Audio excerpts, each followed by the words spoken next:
There are plenty of videos about how to start a YouTube channel, but when it comes to art, you really have to dig to even find some information on what it takes and what it's like to be an art tuber. That's why after asking you guys if that was an interesting topic to cover, I decided to share what my experience has been so far after uploading to YouTube for almost 4 years with a very slow start and gaining a lot more visibility in the recent month.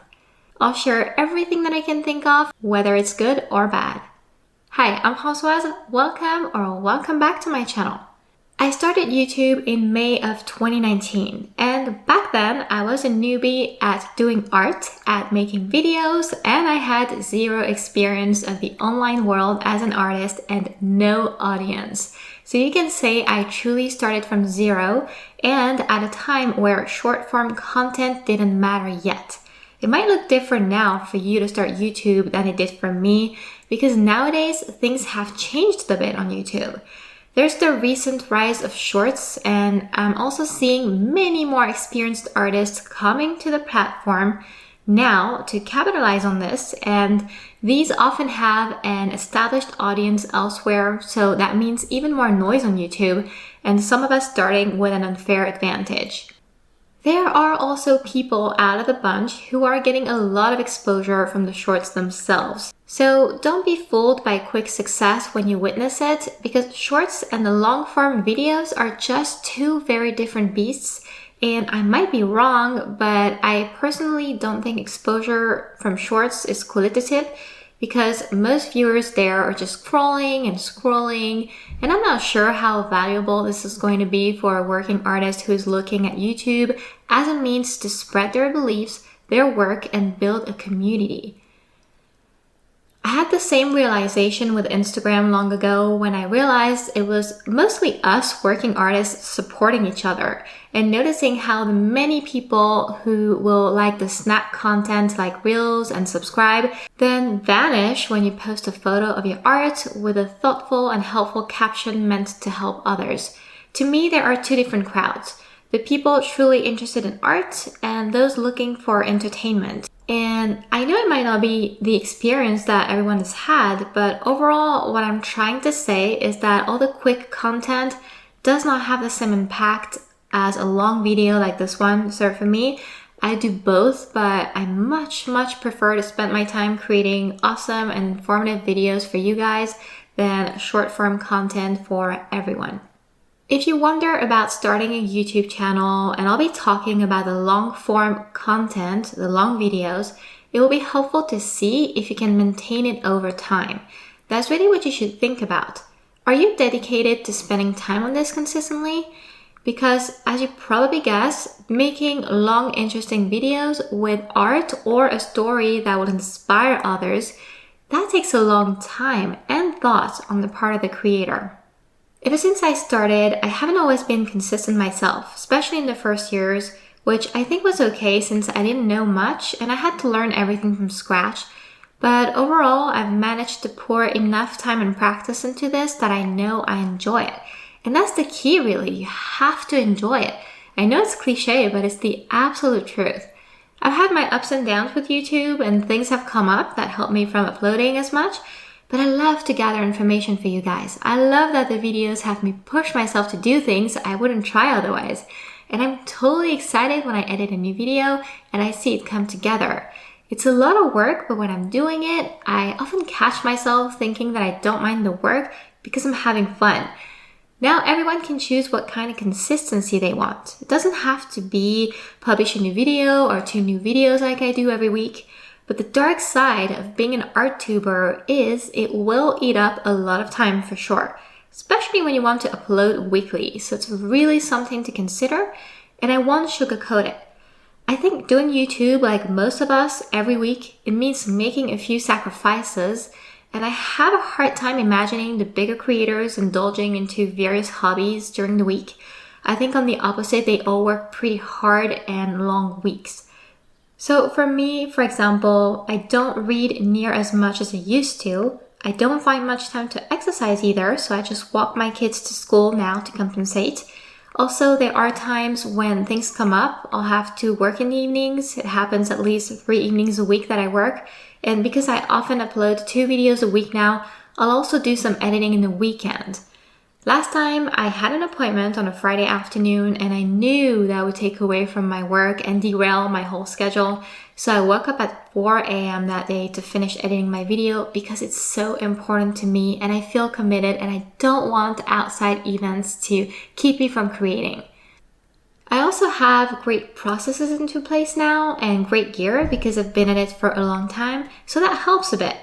But at first, when I was trying to figure it out, my first video took me 10 days to create, then 1 week, then 4 days, and now I'm down to 3 days per video, and I don't think I can do better with the level of quality and the type of art that I create. So with 2 videos a week, I'll let you imagine what my work schedule looks like. It's about a good 5 days a week just for YouTube, evenings included. Another thing you need to be aware of is that the level of your success on YouTube and everywhere else for that matter is not going to be related to your art skill level, or at least not completely. You could do awesome art and grow very slowly for plenty of reasons, or like I've seen before on other platforms, you could do quick, easy art and just kill it and everything in between. It's really hard to foresee how you'll do because there are too many parameters that you'll get to learn as you put new videos out, and like everything, it's a game of patience and practice. And you'll hear a lot of advice, but you'll really make sense of it as you evolve. The time is needed for most people. It doesn't just happen in the blink of an eye.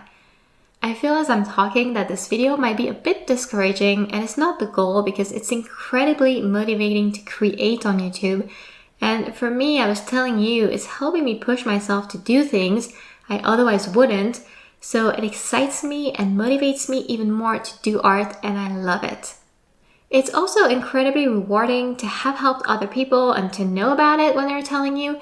So that's definitely something that I've been enjoying as well, and I'm always excited to think about what I can bring awareness to that maybe not everyone knows. Also, what might give you joy is not what gives me joy, but that doesn't mean YouTube can't work as long as you know to be patient, consistent enough, and you dedicate yourself to making great videos. For example, I see other artists just sharing about the business side and not creating much, which could be quicker to film a video when you're just talking. But then for me, I wouldn't like to make it my brand, for example, and just do that, so it really depends on you. I teach, and if you like that, you can do it in various ways. You have the Paint With Me chatty channels, the information-based channels, more like mine, where I like to help in a straightforward way because that's how I like to watch YouTube. I don't like the chatty videos that much. And then you have the vlog style channels where artists talk for a long time and where they film a bunch of different shots, which I don't resonate with either, but I know some people love it. It's just a mix of so many things that this is also something you should consider. How would you best love to do YouTube if you were to be committed to it? Now, if YouTube is going to be a way for you to drive your viewers to other things like merch or a class or something like this, it's great because it's so important to diversify revenue, but it's going to be a lot on your plate also, especially if you want to maintain a good life and work balance. I do have SKILLSHARE classes and now planning on a Patreon in the near future, and it's a lot of work, but for me, I'm at a point where it's become manageable enough because I've mastered those skills. I know how to make a great class fast enough. Same for the YouTube videos. I have a lot of inspiration. My skills are in the right place to help me create with the confidence that I will manage the art from the first try. So all of that is important to think about. It's better not to try and do too much at once if it's all new, and to also decide on your priorities. So it's going to be a lot of work to juggle everything as a creative. And instead, it might be better to capitalize on what's working for you already if you have something, rather than adding something new. But if YouTube is going to be the only thing and you don't have much experience, that could be your next project. This is an interesting topic to know what happens when your channel starts growing, and I'm going to share it with you because mine was steady for years and pretty slow, and I've had huge spikes of growth happening too recently. In the beginning, when things were slow, I managed to attract a community of like-minded people who had a positive attitude towards what I shared, and it's still the case today, so I'm happy with that. And let's be honest, it's always agreeable to feel cheered on and encouraged, especially if you are one with little support for your art at home. And it's been the case for me, and my online community has been my biggest support to keep learning, to keep improving, and to share my art. You are literally the only people who get me, who are able to appreciate my art, and who can relate to what it's like to be a creative. Then there's the amount of ideas and creativity that my community here has helped spark. And I'm not sure we're all equal in this, maybe this also evolves with time, but I know for me, YouTube is just the place where I make some of my many ideas come true, and I absolutely love this.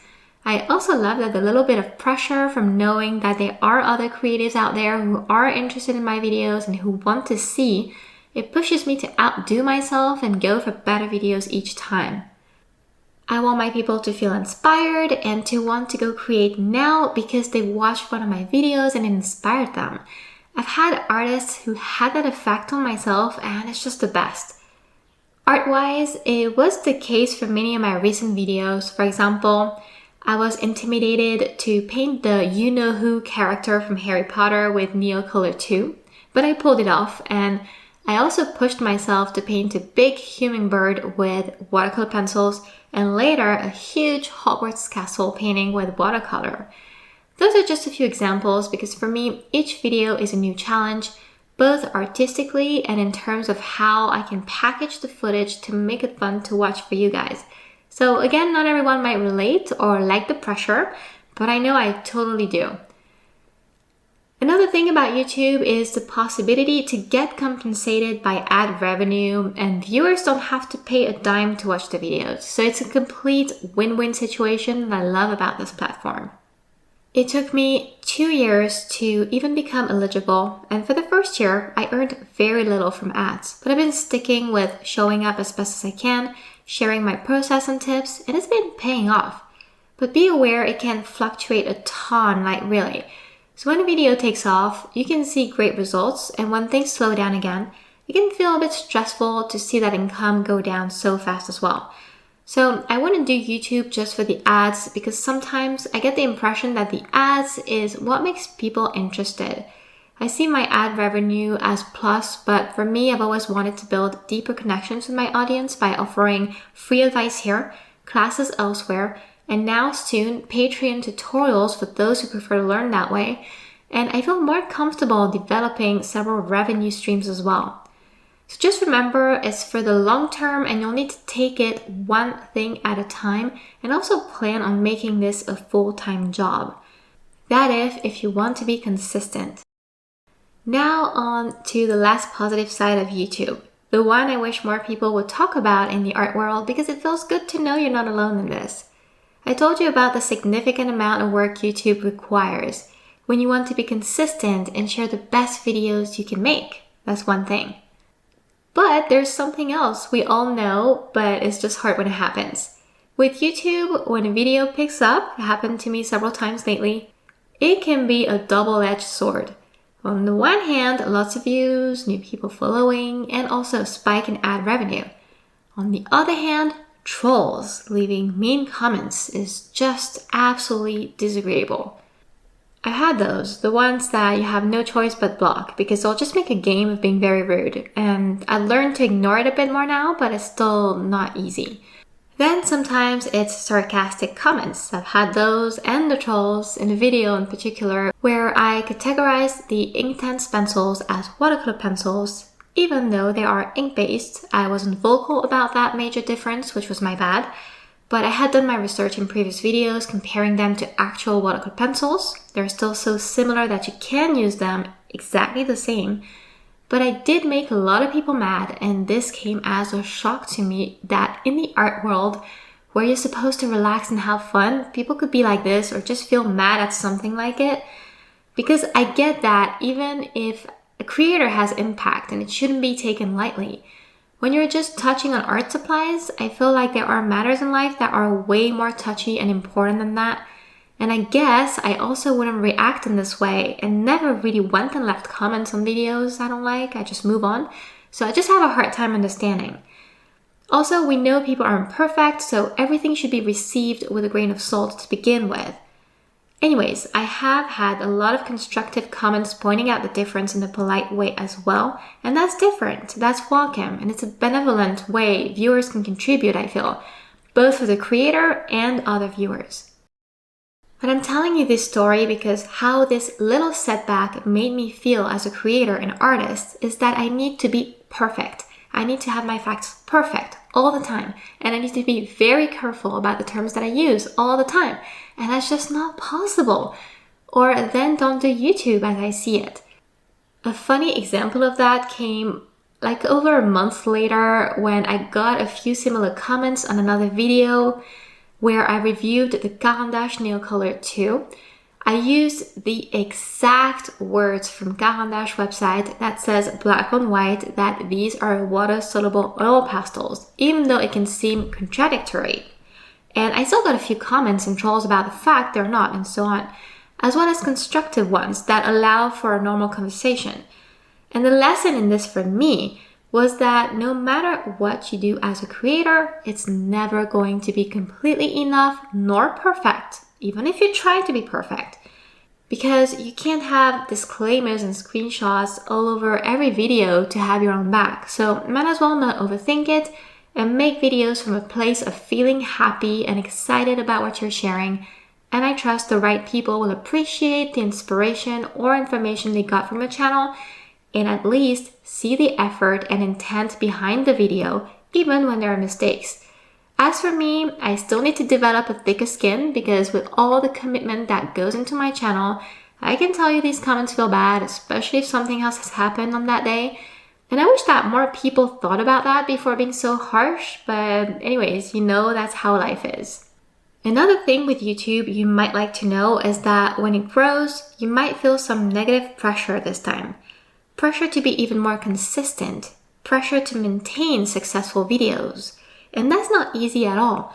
I'm in that place right now, to be honest. So I'm careful to make sure the things that I paint and what I talk about excite me, to not lose myself into creating things that are out of alignment with my message and my art, because I know that in the long run, if I do that, then I will just burn out and I will not want to make videos anymore. On a good note for a change, because not everything is bad, just like it's not perfect all the time. As you grow, more brands will reach out to send you products for review. Lately, it's been the case for me. I had a lot of requests and a lot of them weren't interesting for the channel. For example, I stay away from very cheap supplies most of the time and I look at Amazon reviews. So I want to stay in my lane and only accept collabs that I know are interesting for me and my viewers. That's why I said yes to Etcher recently to review a sketchbook I knew I enjoyed, and there will be more videos of that kind about products. I'm at least very interested in testing, and if I don't enjoy them, I'll make sure to let my viewers know as well, so that when I feature something, they know I've either tried it or I was interested and I'm giving an honest review. If you enjoyed this, you might like this video about how I made my first $1,000 per month as an artist. It will give you an interesting insight on how to diversify, and I hope to be able to share more about YouTube as I keep developing my channel here and learning more things. Thank you so much for watching and see you next time.